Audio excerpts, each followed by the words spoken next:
Hello everyone, I am Bradley Sward, Associate Professor of Computer and Information Science at the College of DuPage in Glen Ellen, Illinois. This video today is going to look at Advent of Code 2020 Day 17 activities, and we're going to look at this in the Python programming language. So in a previous day, we had looked at, I forgot which previous day at this point, it's been so many, there's been 17 of them, two-dimensional Conway's Game of Life. That's what we were looking at previously. And so that's today is actually day part one is actually three-dimensional Conway cube. That's why they're called Conway cubes. Conway's Game of Life. This is a fun problem. And so essentially you're starting with this state, basically you're starting with this in a two-dimensional state, and this thing expands out three-dimensionally. And you're supposed to figure out after 6 iterations of Conway's Game of Life, 6 generations, how many of those little squares have a little octothorpe there, have a little hashtag as the kids call it these days. So following those rules, it's basically the same rules as you're expanding out. If a cube is active and has exactly 2 or 3 of its neighbors active, it stays active. Otherwise, it becomes inactive. And if a cube is inactive and exactly 3 of the neighbors are active, then it becomes active. And so they show you all the stuff about it. And you're like, it took me just a couple minutes while I was going through stuff tonight just to figure things out. Oh, excuse me. Been a long finals week for everybody, not just me. And, wow, first yawn on all these years. Anyway, so 112 cubes are left in the state using that initial state. And so the thing expands out. And so in a previous, or if we were doing this for like a homework example or something, we would basically just give it like a finite amount of space and just tell you to go figure out how it works, because it's a challenge to do, especially for introductory or intermediate students, to try to get a grid going and trying to make sure that the grid obeys all the rules and you don't screw anything up, because there's a lot of little tiny things that can go wrong when you're trying to set up Conway's Game of Life. But this time around, make things, because otherwise, three-dimensionally, and as we see for part 4, or part 2, don't want to, 4-dimensionally when we get to that in part 2, that you can't really put all of that into memory, because you just can't have 100 or 1,000 times 1,000 times 1,000 times 1,000. You can't store that much memory, and all of it is just going to be so sparse. It's a sparse graph or a sparse piece of data. So many of those points are going to be zeros because there's not going to be anything in space, that it's just a waste. And so the idea of this program, if you get it working in three dimensions by just keeping track of the points that exist, then at least memory-wise, the thing is a lot easier to solve. And when it comes to this also, I'm losing my train of thought here, that when you do this, 3-dimensionally, 4-dimensionally, and just keep track of the points, everything seems to work out. And so let me just talk through the code. Let me just stop rambling about stuff.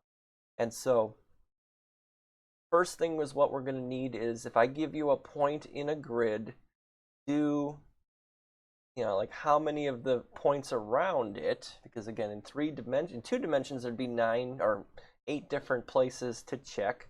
I say you can look at the previous examples, or you can just look at other examples of Game of Life if you want to. But this just goes ahead and says, in each direction, X, Y, Z direction, make sure that it's not me, the 0 position, and just check around and see if I'm in the grid. If any of those points are in the grid, add them up so I can figure out how many neighbors are around me 3-dimensionally. So we're going to need that function down below. So I say, okay, open up the file, split it up like normal. And so now this, again, thanks to whoever taught me enumerate, now this is like my new best friend when it comes to this. For every piece of data in there, and for every line, and for every character, just go ahead and say, hey, there's an octothorpe here. Then go ahead and put that into my list of data. So that's my current generation. And in my case, there's 25 of them that turn up. I think there's 25 of them. And so after generation 0, we have 25 pieces of data in our data set, and we just have to go through, and here's the code to finish everything up, and just say, I'm in the current generation, what's the future one going to look like? And I've always told my students that whenever you go three or four levels of indentation, you go past that, you're doing things wrong. And I guess this is the example to my rule. Maybe there's a better way to do this. This is where you guys always come in and always give me better ways to do things. So I say, like, there's like this 1, 2, 3, 4, 5, 6, 7, 8 levels in. That is just absolutely insanity for me. So I say, for 6 generations, try to figure out all, like, let's try to figure out all the items that are going to be in the next generation. So I say, okay, test myself. Myself has different rules than everybody, all my children, because the children might not be in the list and so forth and so on. So if, for me, get my number of neighbors, if I'm 2 or 3, then I stay alive. And for all my children, and just like the old TV show, is it even still on? I don't know. Do those kind of shows. Been many years since I've watched CBS in the morning or whatever. So I say, for every point, it's almost like kind of like a repeat of this up here. I just say, for every point that could be around me, check to see if it's not in the list. Because if it's in the list, I'm going to get to it, or I'm going to get to it eventually, because I'm going through everything in the current list. But for everything that isn't me, if it's not in the list, I have to check it out.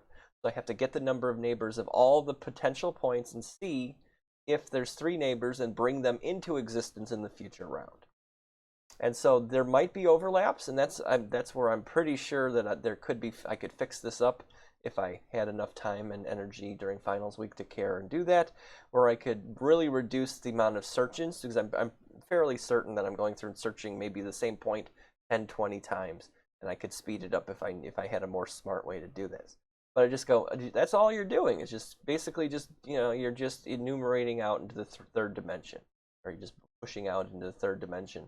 And so, and then this gets, I might have duplicate values. So this is just a fancy way of taking a list and eliminating all the duplicates. And then just bringing it back and just saying, okay, now I got my new generation, and just go 6 times over. And so let me clear this out. And if I run this guy, forget how long this takes.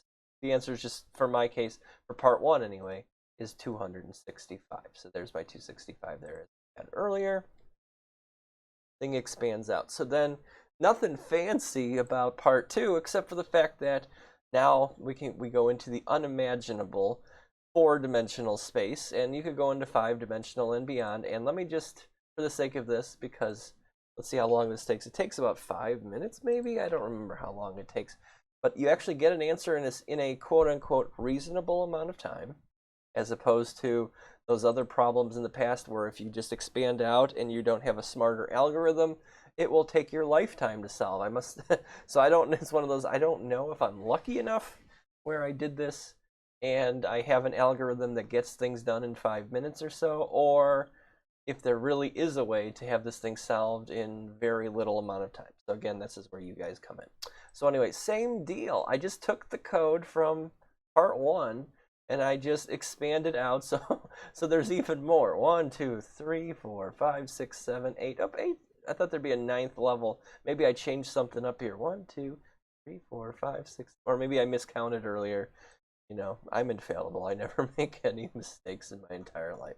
So anyway, the code for part 2 just goes ahead and figures out, when it comes to this, just expands out into the 4th dimension. And all I'm doing is adding an extra loop for DW that comes out. It doesn't matter where I put it, so I figure I might as well just add it to the, instead of adding it to the front, add it to the back end of this. So everywhere you see now, there's a DW term. There's 4 terms here, 4 terms here, and then everything just kind of works when it comes to just getting things right, adding a 4th term, so there's 4 dimensions. And then this time around I added code so you could make sure it's still working, so you're like, oh my god, is it doing anything in those 5 minutes?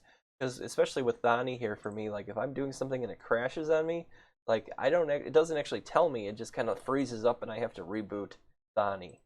So, but the same rules go. It's like if it's 2 or 3 to me, nope. But for everything else, add that DW range, go again, add the DW range, try it out, and then just kind of, I don't know, this helps anything with the children, adding this if statement, but it seems to work. I don't know if it speeds anything up.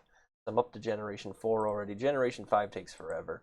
And so the same kind of rule applies, and for every child, I tried to speed it up. I thought I was being smart. I thought this would really speed things up, but I guess it didn't. So I said for every child, instead of checking every point everywhere, I add to a list and then I sort out the list and I only check one time per generation, but it still seems to take forever. Or maybe the thing isn't doing what I think it's doing. Again, time for moving on and grading and getting ready for the end of the term here. But the same rule, the thing applies after every generation, this, that, whatever, and you will get an answer. And if for my case, it's not an unreasonable amount of time. I'm already on generation 4. The next one comes up at like 2000. Up there it is, 2040, and then it will come up with the next generation in 3, 4, 5 minutes. I can't remember exactly how much. It will come up with 1936. So that covers day 17. This thing. Some days are harder than others. This one was more theoretical, or when it comes to just taking a problem you already know how to solve and having to come up with, maybe that was it, coming up with this algorithm. Maybe this was the smart play, and maybe there isn't a way to make it go any faster. Or maybe if I use C++ or something that I can compile down, because this doesn't need dynamic generation or anything like that. This just kind of, maybe I guess the dynamicness is in the lists and the vectors of points.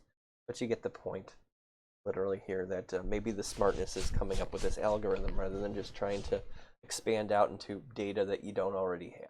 So anyway, if you have any better ways to do this, as always, I'd love to hear your comments. I'd love to hear the way you solved it. Nearing the end here, we've only got about a week to go, but this is a lot of fun. So please comment here on YouTube. And thanks everybody for sticking through this video as always, and I'll see you next time. Have a great day.